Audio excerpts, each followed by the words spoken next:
पुराणों में लिखा हुआ कल की अवतार होगा। क्या ये है ऐसा कुछ होगा, और होगा तो कब होगा? जब धर्म पर लोग चलना छोड़ देंगे, पाप चरम सीमा पे होगा और 9 वर्ष की नानी बनेगी। ये कैसे संभव?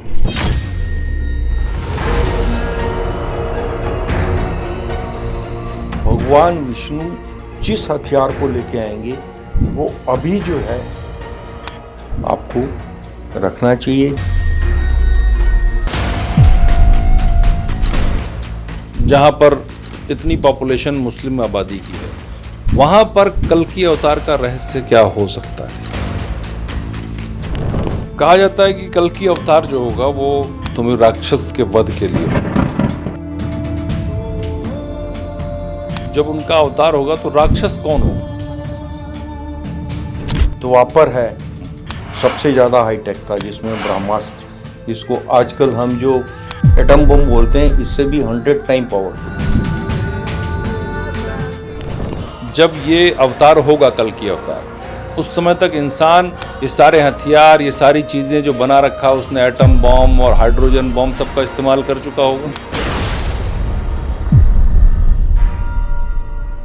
इस्लाम में भी एक शख्सियत के आने का जिक्र है जिसका जन्म होगा, मेहदी अल इस्लाम। और उन दोनों की जो कल की अवतार भगवान कल्कि की और मेहदी अल इस्लाम की जो खासियतें बताई गई हैं बहुत कॉमन है। तो क्या इन दोनों में कोई कनेक्शन आपको दिखता है ऐसा? इन लोगों ने डर कर अपनी धन संपदा को बचाने के लिए या इज्जत को बचाने के लिए सलवार पहन ली। 3-4 पीढ़ी पहले जो थे वो सनातनी ही थी। And they can come back to basic.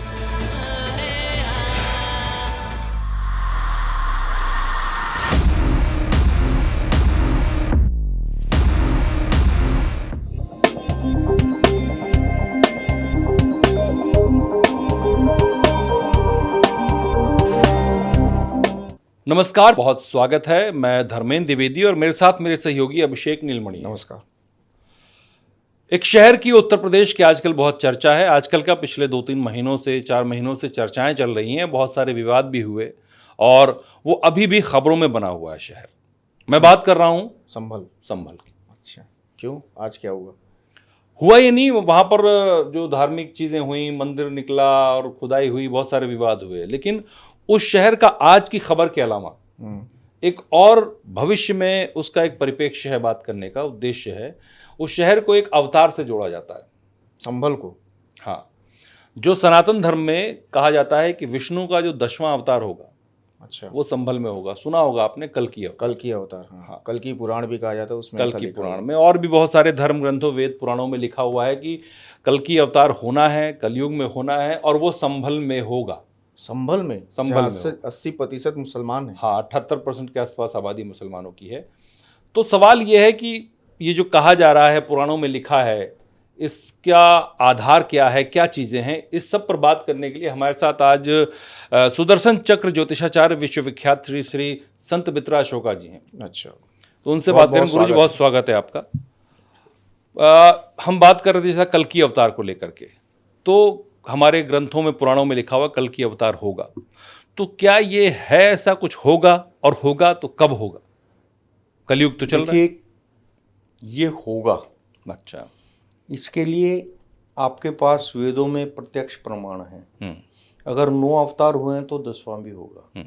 9 अवतारों का तो पूरे वेदों में आपको मिलता है और 10वें के लिए लिखा हुआ है कि कलयुग में जो है कलगी अवतार जो है होगा, जब धर्म पर लोग चलना छोड़ देंगे, पाप चरम सीमा पे होगा और 9 वर्ष की नानी बनेगी।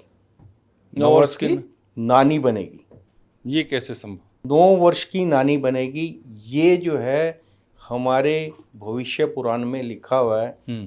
तब अत्याचार, पाप इतना बढ़ जाएगा कि भगवान को जो है संबल नाम के क्षेत्र में विष्णु यश ब्राह्मण के घर में ब्राह्मण के रूप में जो है कलगी अवतार लेना पड़ेगा। अच्छा। और वो लेकर समाज में जो ये चीज़ें हैं इनको जो हैं, इनका जो अत्याचारी, दुराचारी और राक्षस प्रवृत्ति के जो लोग जो पाप में इतने लिप्त हो जाएंगे, उनका नाश करेंगे।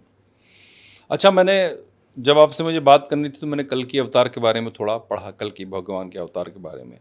उनके बारे में कहा जाता है कि वो अवतार होगा तो उनका एक घोड़ा होगा सफ़ेद, देवव्रत नाम होगा जिसका, और उनका हथियार होगा एक तलवार चांदी की, है ना।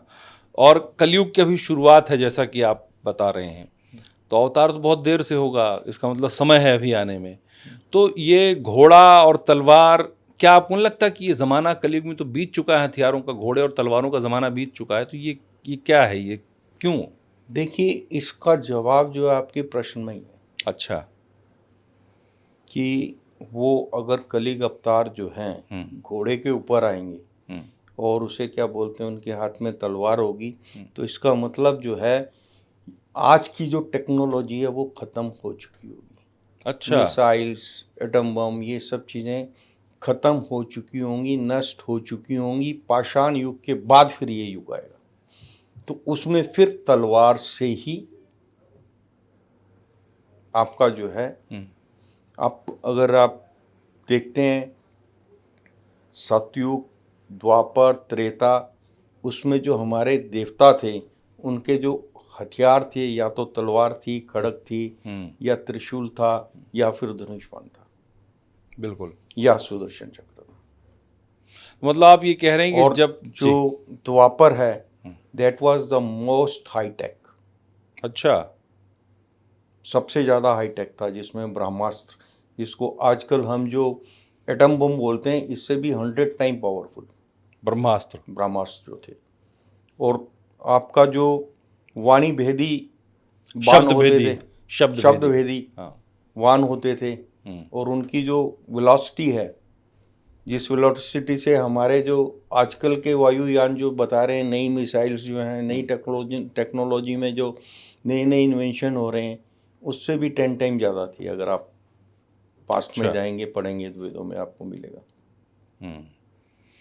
तो मतलब आप कह रहे हैं कि जब ये अवतार होगा, कल की अवतार, उस समय तक इंसान ये सारे हथियार, ये सारी चीज़ें जो बना रखा, उसने एटम बम और हाइड्रोजन बम सबका इस्तेमाल कर चुका होगा, कुछ बचेगा नहीं। ऑलमोस्ट डिस्ट्रक्शन वाला पार्ट जो है, वो किसी भी तरीके के विश्व युद्ध से जो है, एटॉमिक पावर्स यूज़ होने के बाद, जब सारी पावर्स यूज़ हो गई, आप मान के चलिए कि आज के युग में अगर एटम बम आपका जो है यूज़ हो जाता है, तो आपका आज हाईटेक उसमें हम बैठे हुए हैं, नेटवर्क से हम सारा काम करते हैं, नेटवर्किंग से करते हैं, आपका सैटेलाइट से आप सारा कनेक्शन है, आप अगर रोड पे भी चल रहे हैं, कुछ भी कर रहे हैं, तो यू आर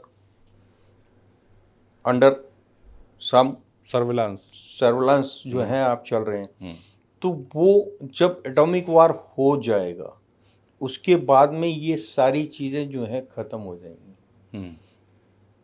डिस्ट्रक्शन वाला पार्ट जो है ह्यूमन बीइंग का, प्राणी मात्र का, वो भी 75 से ऊपर चला जाएगा। अच्छा। उसके बाद भी जो है दुष्ट भी बचेंगे और देवता लोग भी बचेंगे। फिर वो जब आपका जो है पोजीशन वो आएगी जो हमारे वेदों में दे रखी है, उस पोजीशन में फिर जो है भगवान को, आपका जो दशम अवतार है विष्णु जी को, वो विष्णु दत्त ब्राह्मण के घर में संभल में लेना पड़ेगा। और उनका जो हथियार है उसमें तलवार बताई है। अब देखिएगा हम लोग कितने सौभाग्यशाली हैं। हमारा जन्म जो है, हमको पता है कि भगवान विष्णु जो हैं संबल नाम के क्षेत्र में अवतार ब्राह्मण के घर में लेंगे, और पूरा आपका विवरण है, और 68 तीर्थ और आपके जो 19 जो कूप हैं, उनका पूरा विवरण आपको उसमें मिलता है, जिस पर अब काम शुरू हो चुका है। आपका यूपी की सरकार जो है उनको खोजने में लग गई है, और ऑलमोस्ट जो है 58 तक वो तीर्थों का उनको उन्होंने जो है लोकेशंस को जो है आइडेंटिफाई कर लिया। उसका कारण है, देखिए 2081 में संवत का राजा मंगल था और मंत्री थे आपके शनि। अब राजा जो है सूर्य और मंत्री भी सूर्य होंगे। अच्छा। अब सूर्य, जबकि सारे प्लैनेट आपके ब्रह्मांड में हैं, पर सूर्य स्थिर हैं, उनको जब पावर ये दोनों मिल गई हैं तो ब्रह्मांड में, पृथ्वी लोक में भूमिगत जितने भी आदि सनातन के कहीं पे भी भूमिगत वो हैं, वो आस्ता आस्ता अपने आप उभर कर ऊपर आएंगे विश्व में, सिर्फ यहाँ नहीं। आप देख रहे होंगे कि कई कंट्रीज़ में जो है मंदिर जो है नीचे से आ रहे हैं, या शिवलिंग जो है उनका जो है वो आ रहे हैं ऊपर। तो ये चीज़ जो है सामने आएगी। आज संभल में भगवान विष्णु के अवतार के बारे में अगर आप जानते हैं तो आप तीर्थों पे जाते हैं दर्शन करने के लिए, राम जन्मभूमि, कृष्ण जन्मभूमि, बाकी जहाँ जहाँ अवतारों ने अपना जन्म लिया, जो उनके कार्य क्षेत्र थे, जहाँ पे उन्होंने दुष्टों का नाश किया, वहाँ आप जाते हैं, वहाँ उनकी आपको एनर्जी मिलती है। अब हम इतने सौभाग्यशाली हैं, हमें पता है कि संभल में वो अवतार लेंगे और करीब 25-30 साल पहले जो है ये सारे तीर्थ जो है विजिट हो रहे थे। 70s के बीच में ये सारे तीर्थ विजिट हो रहे थे। लेकिन उसके बाद कुछ सरकारें ऐसी आई जिनके तुष्टीकरण की नीति के कारण जो वहाँ पर आदि सनातन को मानने वाले लोग थे, जो विजिट करते थे, जहाँ वहाँ रहते थे, उनकी पॉपुलेशन जो है ड्रास्टिकली जो है उन लोगों ने प्लान किया। अब उस चीज़ को पुनः स्थापित करना होगा। और एक इंडिकेशन हो रहा है कि जो सनातन धर्म को मानता है, अगर भगवान विष्णु अवतार लेंगे और उनका जो मेन हथियार है वो तलवार होगी, तो आपको ये अधिकार है कि आप उनकी सेना का एक अंग अगर बनना चाहते हैं तो आपके घर में अपनी सनातन संस्कृति को जीवित रखने के लिए वो आपके पास होना चाहिए, जो आपके परिवार में आगे पीढ़ी दर पीढ़ी जो है वो अभी आप अगर ले लेते हैं। और मेरे कैलकुलेशन के हिसाब से हर घर में आत्मरक्षा के लिए, आदि सनातन की रक्षा के लिए, धर्म की रक्षा के लिए आपको जो है भगवान विष्णु जिस हथियार को लेके आएंगे वो अभी जो है आपको रखना चाहिए, जिससे आपके धर्म की, आपके सम्मान की रक्षा होगी, आप आत्मरक्षा कर सकते हैं। कलयुग का अवतार जो है, जब कलयुग की आयु, कलयुग खत्म होने से 821 साल पहले जो है भगवान विष्णु का जो अवतार है, जो शास्त्रों में जो हमको प्रमाण मिलते हैं, वो 821 साल पहले कलयुग खत्म होने से पहले अवतार होगा। दुष्टों का बिल्कुल होगा, संहार होगा।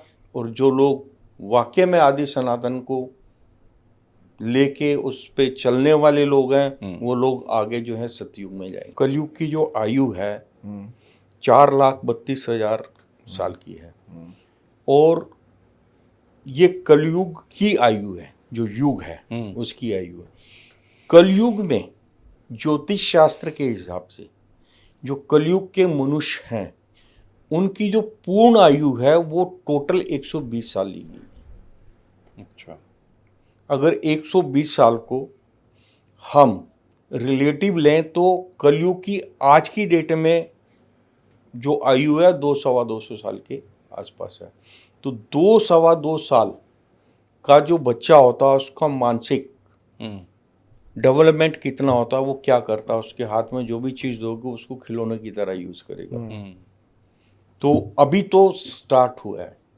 अच्छा। लेकिन जैसे जैसे कलयुग बढ़ेगा उसमें बुद्धि आएगी, वो युवा होगा, तो कलयुग का काम जो है वो अपना काम करेगा, जिसमें धर्म की जो है हानि रक्षा करने के लिए आपको जो है तैयार रहना पड़ेगा, क्योंकि धर्म की रक्षा राक्षस वृत्ति के जो लोग हैं वो धर्म को नष्ट करके, धर्म सिर्फ एक ही है, बाकी सब जो है पद्धतियां हैं, सब पद्धतियां हैं, लेकिन धर्म जो है वो सिर्फ एक ही है, आदि सनातन। और उसकी रक्षा के लिए आपको जो है अपने आप को, अपनी संस्कृति को बचाने के लिए जो मैंने बताया है, जहाँ पर आबादी मुसलमानों की सबसे ज्यादा 76% आबादी करीब है, देखिए वो 76% मतलब समय के साथ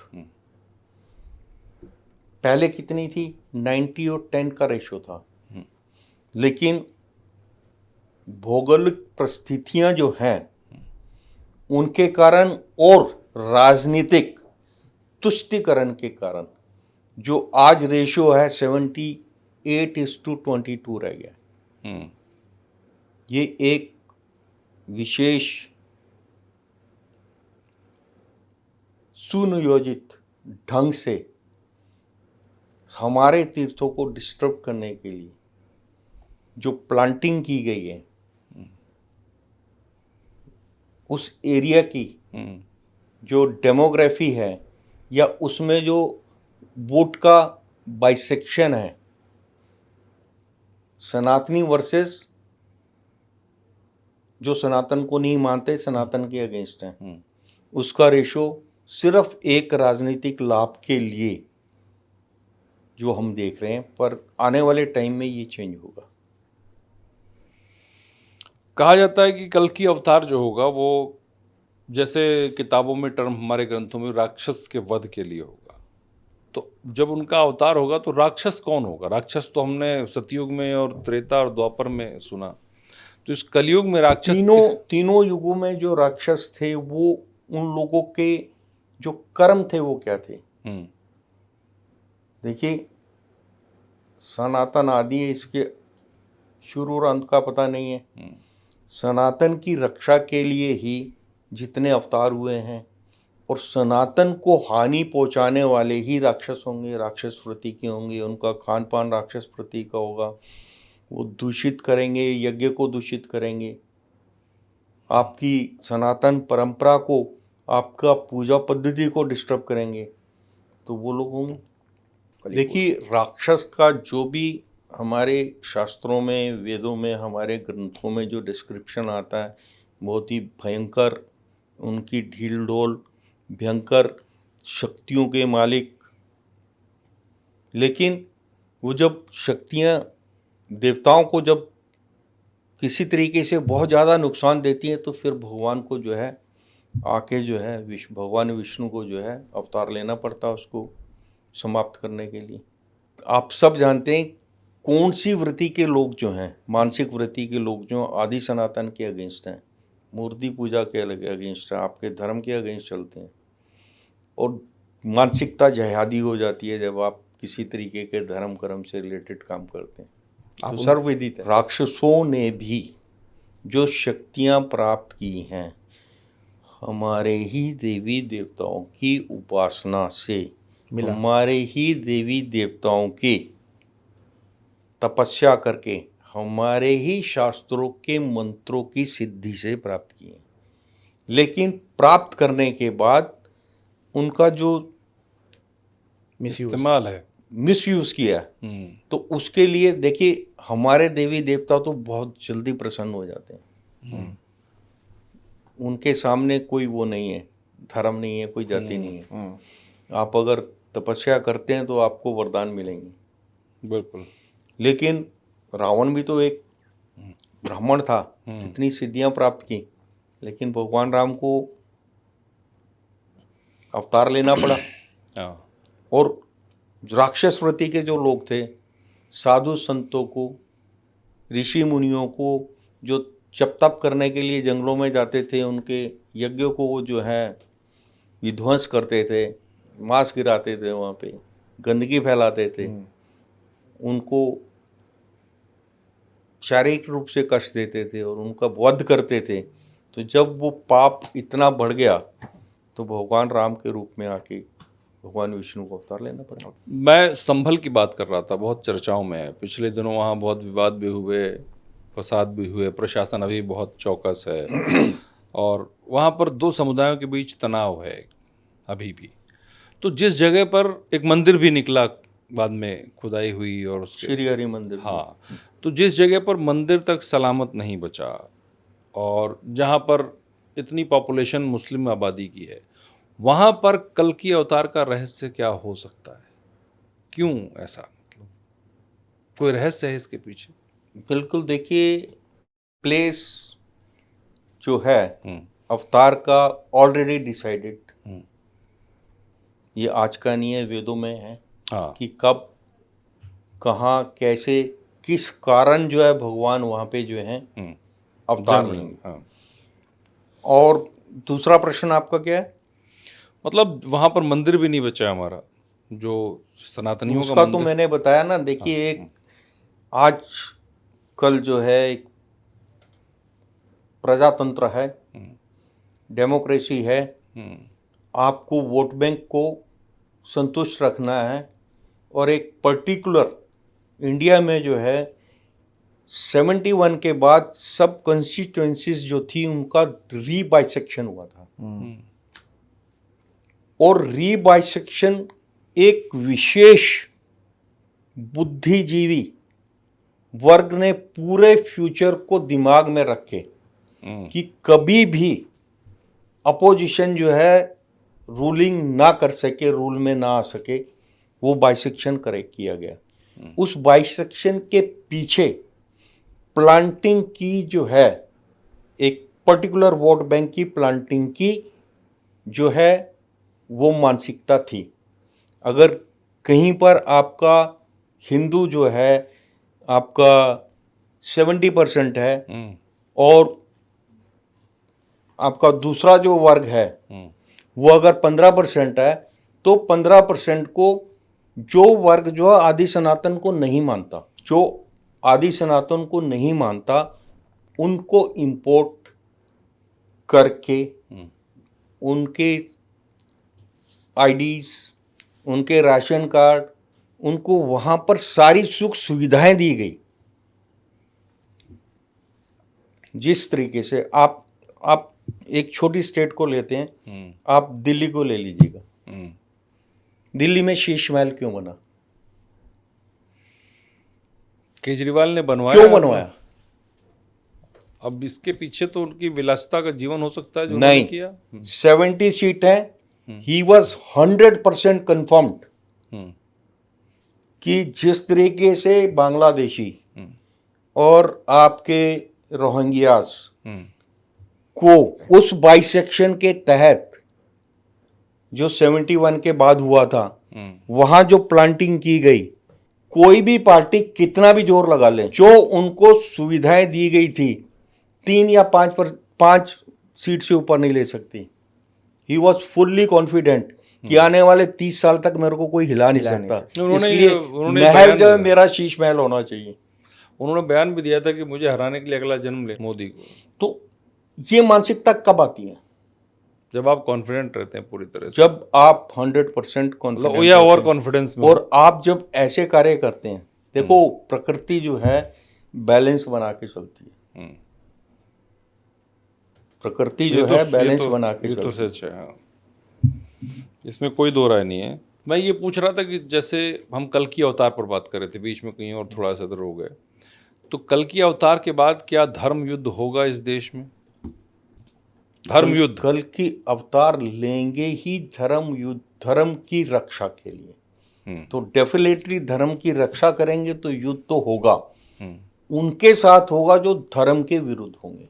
पाप इतना बढ़ जाएगा, पाप इतना बढ़ जाएगा कि जो है सारी चीजें असहनीय हो जाएंगी। त्राहिमाम त्राहिमाम चारों तरफ जब आवाज़ आएगी तो भगवान विष्णु को अवतार लेना पड़ेगा। और दशम अवतार कलयुग में है। आदि सनातन को मानने हैं, वो अपने चेन में, अपनी पीढ़ियों में अगर चाहते हैं कि आज पोजीशन क्या है, आप हम में से किसी के यहाँ एक बच्चे से ज़्यादा दूसरा बच्चा नहीं है। अगर दो हैं तो आगे वाली जनरेशन दो में से एक तो कहता है कि मैं इस चीज़ को, अब इस सिस्टम को ही नहीं मानता, मैरिज नहीं करूँगा। तो ग्रोथ कैसे बढ़ेगी? ग्रोथ आपको अपने जो बच्चे हैं उनको आदि सनातन की शिक्षा देनी पड़ेगी और उनको बताना पड़ेगा कि भैया आपको हमने जन्म क्यों दिया, ताकि इस सनातन परंपरा को आप जीवित रखें। हमारी सनातन परंपरा में जो चीज़ें हैं उनको आपको जीवित रखना है, जो संस्कार है उनको जीवित रखना है। 7 चिरंजीवी में आप देखिएगा, हनुमान जी चिरंजीवी में है, अश्वत्थामा चिरंजीवी में है, परशुराम जी चिरंजीवी में, इस तरीके से 7 हैं। वही 7 जो है उनका मार्गदर्शन करेंगे। दे आर जीवित, लेकिन वो जिस युग के हैं और एक आशीर्वाद के तहत वो चिरंजीवी हैं, या श्रापित हैं तो चिरंजीवी हैं। जैसे अश्वत्थामा है तो उन्होंने ऐसा किया था, उनकी मणि निकाल ली गई थी, उनको श्राप दिया गया था कि कलयुग में जब विष्णु जी का अवतार होगा तब आपका जो है, परशुराम अब भी हैं, हनुमान जी अब भी हैं। आप अगर ध्यान लगाएंगे, बहुत ढंग से अगर ध्यान लगाएंगे, पवित्रता से, अपने संयम नियम से अगर आप आराधना करेंगे तो चिरंजीवी जो आपके 7 चिरंजीवी हैं ये आपको जो है दर्शन देंगे। It all depends upon your reception power. आप अपनी ताकत को उतना बढ़ा लेंगे कि उनकी एनर्जी को आप जो है फेस कर सकें। They are most energetic. जब भी ह्यूमन बीइंग परेशान होता है तो आप क्या करते हो? एज ए ह्यूमन बीइंग आप परेशान होते तो क्या करते? भगवान को याद करते हैं। भगवान आके तो आपको बताएगा नहीं बेटे ये कर ले तो ठीक हो जाएगा। वो किसी माध्यम को चुनेंगे। वो माध्यम कोई भी हो सकता है। वो माध्यम नीम करोली बाबा भी हो सकते हैं, बागेश्वर धाम वाले भी हो सकते हैं, जो संयम नियम का पालन करते हुए, धर्म का पालन करते हुए चल रहे हैं। उनके मुख से आपको कुछ भी आज जो है अगर बागेश्वर धाम है या आप नीम करोली है या जितने सिद्ध संत पुरुष हैं जिनके पास आप जाते हैं, वहाँ जाने के बाद आपकी समस्या का समाधान होता है। उसका क्या कारण है? कि भगवान ने उस व्यक्ति को चुना है, उसके द्वारा ही तो आपको बताएगा, तभी आप उस काम को करोगे। और वो कोई भी हो सकता है। अब इसमें एक कल की अवतार तो हमारे पुराणों में जिक्र है, इसका हमने चर्चा भी की, लेकिन इसके साथ मैं कहीं पढ़ रहा था, एक किताब भी लिखी है वेद प्रकाश उपाध्याय ने, राइटर हैं, उन्होंने लिखा है कि इस्लाम में भी एक शख्सियत के आने का जिक्र है जिसका जन्म होगा, मेहदी अल इस्लाम। और उन दोनों की जो कल की अवतार भगवान कल्कि की और मेहदी अल इस्लाम की जो खासियतें बताई गई हैं बहुत कॉमन है। तो क्या इन दोनों में कोई कनेक्शन आपको दिखता है ऐसा? देखिए, हर पॉजिटिव के साथ में एक नेगेटिव होता है, तभी जो है आपका जो है करंट प्रवाहित होता है। तो डेफिनेटली कल्कि अवतार होगा तो ये जो आप नाम ले रहे हैं, जिनका जिक्र अगर किसी ने किसी भी ज्ञान के तहत में आपको बताया है, बुक में जो आया है, तो माइट बी पॉसिबल कि एक नबी आएंगे, वो अपनी, जब किसी संप्रदाय को मानने वाला जो है, किसी विचारधारा को मानने वाला व्यक्ति जो है, आपको मानने वाला व्यक्ति जब कष्ट में आएगा कहीं से, तो डेफिनेटली उसको सेव करने के लिए भी एक रहनुमा उनका भी आगे आएगा। क्योंकि उसमें जो कहा जा रहा है कि दोनों का जो जन्म होगा, एक का जन्म तो संभल में होगा, दूसरा कहीं पूर्व से आएंगे, इस मतलब भारत में आ सकते हैं। उसके अलावा दोनों को सफ़ेद घोड़े की बात है कि दोनों के पास सफ़ेद घोड़े होंगे, दोनों के पास तलवारें होंगी, उनके पास कोई अंगूठी होगी सुलेमान की या किसकी, अगर मैं गलत नहीं हूँ तो ये अंगूठी होगी, और कल्कि अवतार में जो कौस्तुभ मणि होगी उनके पास में, भगवान कल्कि के पास में। तो दोनों को समानताएं बता करके कई जगह ये बताने की कोशिश की गई इन्हीं दोनों के बीच में युद्ध होगा, इन्हीं दोनों के बीच युद्ध होगा, या फिर ये दोनों एक ही हैं। वो कहते हैं कि हमारे यहाँ ये होगा, और कई मैंने मौलानाओं को सुना जो कह रहे हैं कि कल्कि अवतार होगा, मैं सुन रहा था। तो इसका कुछ आपस में कनेक्शन समझ नहीं आ रहा है। मतलब मौलाना लोग हैं कौन? मौलाना मैं कहीं देख रहा था, कई मौलाना हैं, उसमें नाम तो मैं क्या बताऊं उनका। नहीं है कौन मौलाना तो उनकी तीसरी या चौथी सनातनी पीढ़ी हिंदू ही थे, सनातनी थे। सनातनी है, बिल्कुल आपने इस सवाल सही उठाया, सनातनी है वो। जिन लोगों ने डर कर हाँ अपनी धन संपदा को बचाने के लिए या इज्जत को बचाने के लिए सलवार पहन ली, वो 3-4 पीढ़ी पहले जो थे वो सनातनी ही थे। And they can come back to basic. आने वाले टाइम में ये लोग they will come back to basic, जो उनका जहाँ से उनकी उत्पत्ति हुई है, दे विल रियलाइज इट अंदर ही। आज आप मेरे को एक बात बताइए, हिंदुस्तान में तो ठीक है, अपोजिशन में जो बैठ के बात करते हैं कि भैया आरएसएस है या आपका जो ये बीजेपी जो है, इनकी मानसिकता जो है, अभी मैं सुन रहा था कि ये मुस्लिम विरोधी हैं या उसे क्या बोलते हैं, किसी तरीके से ये जो है इनको जो है वो करना चाहते हैं। पाकिस्तान में कौन सा हिंदू है? बहुत कम है वहाँ तो। पाकिस्तान की हालत क्या है? उससे शायद मुझे लगता है कि उससे दुर्दशा में अफ्रीका के कुछ देश होंगे, बाकी तो कोई है नहीं ऐसा दुनिया में। और वहाँ के लोग बोल क्या रहे हैं?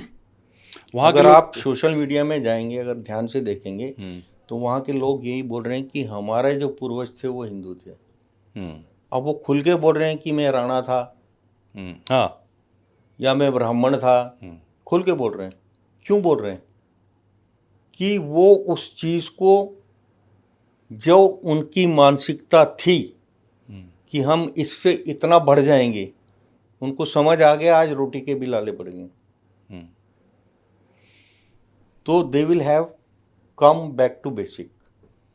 बीच में जो बचेगा वो बचेगा आतंकवादी या जिहादी। उन्हीं के साथ जो जिहाद करेगा उसी के साथ फिर बाद में आपको क्या, आप हमारा तो कोई दुश्मन नहीं है, हम तो किसी को कुछ दुश्मन नहीं मानते, हम तो सबको अपना मानते। लेकिन जो जिहाद कर रहा है, जो बोल रहा है कि नहीं हम आपके धर्म को नहीं मानते, आपको नहीं मानते, आपको काफिर मानते हैं, वो जिहादी है। जितना अभी हमारा डिस्कशन हुआ है, जो हमने आपके साथ डिस्कस किया है, ये सब कलिक कुरान में लिखा है जी। बाकी डिटेल में मैंने भी अभी उस तरीके से स्टडी नहीं की है कि मैं आपको अथॉन्टिकली बोलूँ कि ये चीज़ें होंगी। भविष्य मलका में है ये। अच्छा, भविष्य मलका कोई ग्रंथ है उसी हाँ, ग्रंथ उसमें लिखा हुआ है भविष्य पुराण, भविष्य मलका, इनमें ये सब चीज़ों का जिक्र है। ये जो मैंने 9 साल की जो आपको बताया, नानी होगी, कलयुग इस पोजीशन में पहुंच जाएगा, तो आप देख लीजिएगा। आप और हमारे सनातन परंपरा में बच्ची को जब तक वो 9-10 साल की नहीं होती, हम उसको देवी रूप में मानते हैं। लेकिन बिल्कुल हमारे अपोजिट जो हैं, वो 3 साल की बच्ची के साथ भी रेप कर लेते हैं। तो आने वाला समय कितना खराब हो सकता है आप सोच सकते हैं, और कैसे होगा खराब, उसके लिए हम लोगों को कितना केयरफुल रहना है। राक्षस प्रवृत्ति के लोग हर धर्म में हैं।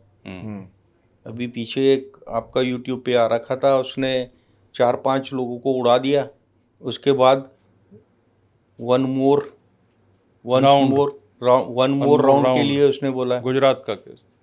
तो ये सब चीज़ें जो है आपके सामने है। ये वृत्ति जो है राक्षस वृत्ति है, वो कोई भी हो सकता है। और ये जो है आपका संबल जो है, आने वाले टाइम में जब नेतृत्व मोदी जी जैसा होगा, आपके आदरणीय योगी जी जैसा होगा, तो डेफिनेटली ये चीज़ें उभर के सामने आएंगी। और ये 1, 2, 3, 4, 5, 10, 50 साल का मुद्दा नहीं है। इसको प्राप्त करने के लिए कई वर्ष लगेंगे। अपने धर्म को संभालने के लिए आपके घर में जो कलगी अवतार जी का जो शस्त्र है, वो आपको प्रतीक रूप में रखना, अपने बच्चों को बताना कि कलिग अवतार आएंगे, उनका शास्त्र ये होगा और हमारी पीढ़ी जब उनके फेवर में चलेगी, अधर्म का नाश करने के लिए, पापियों का नाश करने के लिए, उस टाइम ये हथियार होगा। चलिए, बहुत अच्छा लगा गुरुजी से आपसे बात करके धर्म के विषय में, और फिर हम किसी और मुद्दे पर आपसे ज़रूर चर्चा करेंगे। आपका बहुत बहुत स्वागत।